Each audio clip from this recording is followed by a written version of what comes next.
Guys आपने वो big budget Hollywood hacking movies तो देखी ही होगी, पर अभी जो न्यूज़ सामने आ रही है वो ये है कि ऑलमोस्ट एवरी 500 फॉर्च्यून कंपनीज ने एक साथ साइबर अटैक एक्सपीरियंस किया है, including US security agencies like FBI, treasury, real NSA and many more. बहुत बड़ी न्यूज़ है गाइस, अब तक का सबसे बड़ा साइबर अटैक माना जा रहा है इसको। ये साइबर अटैक किसी भी हॉलीवुड मूवी से कम नहीं है। अब इसमें जो है तो फायर आई नाम की एक सिक्योरिटी सर्विसेज प्रोवाइड करने वाली कंपनी है, जो सिक्योरिटी डोमेन में सबसे बड़ी कंपनी मानी जाती है। कुछ दिनों पहले फायर आई कंपनी ने बताया कि उन पर साइबर अटैक हुआ है, और सिर्फ उन पर नहीं तो दुनिया की ऑलमोस्ट 18,000 बिग कंपनीज पर साइबर अटैक हुआ है। अब ये साइबर अटैक कैसे हुआ मैं आपको बताता हूँ। आप ये वीडियो पूरा एंड तक देखिए। थोड़ा सा कॉम्प्लिकेटेड हो सकता है गाइस, पर मैं थोड़ा सिंप्लीफाइड मैनर में आपको बताने की कोशिश करूंगा। अब मैं आपको एक दूसरी कंपनी की तरफ लेके चलता हूँ, जो है सोलार विंड्स। ये जो कंपनी है सोलार विंड्स, ये एक्चुअली ऑलमोस्ट हर बिग कंपनीज को नेटवर्क मॉनिटरिंग सॉफ्टवेयर सप्लाई करती है, और इनका एक सॉफ्टवेयर प्रोडक्ट है जिसका नाम है ओरायन। ये सॉफ्टवेयर प्रोडक्ट के एक अपडेट में मालवेयर इंसर्ट किया गया था। आप देखिए गाइस, यहाँ पर एक्चुअली स्टोरी में दो कंपनीज है, फायर आई और Orion, fire I and solar winds.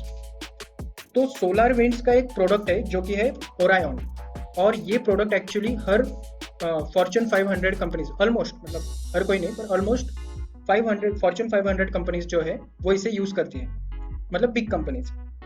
तो ये जो सॉफ्टवेयर है इसका एक अपडेट आना था, और ये अपडेट में हैकर्स ने क्या किया, एक मालवेयर इंसर्ट कर दिया। अभी ये उन्होंने कैसे किया वो अभी तक रिवील हुआ नहीं है, सो इन्वेस्टिगेशन अभी जारी है। पर उस सॉफ्टवेयर के अपडेट में मालवेयर इंसर्ट कर दिया, और जब ये अपडेट रोल आउट हुआ तो जो 18,000 कंपनीज है उन्होंने ये अपडेट इंस्टॉल कर लिया। और उन कंपनीज में से एक और कंपनी है फायर आई कंपनी, उसने भी ये अपडेट इंस्टॉल किया। और ये जो कंपनी है फायर आई, ये एक्चुअली एक सॉफ्टवेयर मतलब सिक्योरिटी सॉल्यूशंस प्रोवाइड करने वाली कंपनी है। तो फायर आई कंपनी को पता चला कि एक्चुअली इस अपडेट में एक मालवेयर है, और उन्हें कब पता चला, जब उनका रेड टीम टूल्स हैकर्स ने कॉपी कर लिया। अब रेड टीम टूल्स क्या है, तो red team tools actually simulated hacking tools होते हैं, जो कि सिक्योरिटी प्रोवाइड करने वाले टूल्स की टेस्टिंग के लिए यूज होते हैं। तो ये एक्चुअली आप मान लो कि बहुत ही सोफिस्टिकेटेड हैकिंग टूल्स होते हैं। तो ये जो टूल्स है ये हैकर्स ने कॉपी कर ली। अब फायर आई कंपनी का ये कहना है कि ये सब तो ठीक है, मतलब कॉपी कर लिए ये सब तो ठीक है, पर रियल प्रॉब्लम कुछ अलग है। एक्चुअली ये मालवेयर मार्च 2020 से एक्टिव है, मतलब मार्च 2020 से ये मालवेयर सिस्टम्स में था इन बड़ी कंपनीज के, पर किसी को पता ही नहीं था। उनके जो सिक्योरिटी एनालिस्ट है, उनके जो सिक्योरिटी टेस्टिंग है, उनके अंदर, मतलब उन जो फ्लैग्स मिलते हैं ना कि मालवेयर फ्लैग आ गया, जो फ्लैग्स मिलते हैं उनके अंदर वो आए ही नहीं, वो डिटेक्ट हुआ ही नहीं मालवेयर। वो मार्च 2020 से सिस्टम्स में था, और अब जाके वो भी फायर आई कंपनी की वजह से ये डिटेक्ट हुआ, नहीं तो ये डिटेक्ट होता भी नहीं था। सो तब से जो कि सीक्रेट डेटा है, जो कि हाईली कॉन्फिडेंशियल डेटा है, वो ब्रीच होने लगा। और अब किसी को पता भी नहीं कि कितना डेटा ब्रीच हुआ है, कौन सा कॉन्फिडेंशियल डेटा ब्रीच हुआ है, किसी को इसका कुछ भी पता नहीं है।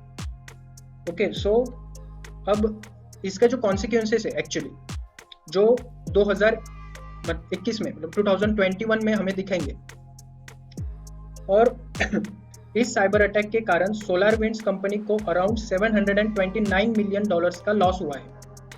इस साइबर अटैक से north America, middle east and Asia को भी प्रॉब्लम्स फेस करनी पड़ेगी। ये अटैक भी एक स्टेट स्पॉन्सर्ड साइबर अटैक था, और ब्लेम रशिया को किया जा रहा है। और ऑब्वियसली रशिया तो मानेगा नहीं कि वो बोलेगा मैंने नहीं किया है ऐसा कुछ भी, पर रशिया पर इसका ब्लेम किया जा रहा है। और जो भी लिंक्स होंगे गाइज, जो भी इंपॉर्टेंट लिंक्स है, जो भी न्यूज़ आर्टिकल्स है, उनके लिंक्स में डिस्क्रिप्शन बॉक्स में डाल दूंगा नीचे, और आप देख लो। तो गाइज ये थी पूरी कहानी इस साइबर अटैक की। मैं ऐसे वीडियोस लाता रहूंगा। Till then bye, subscribe to this channel, like and share this video, bye.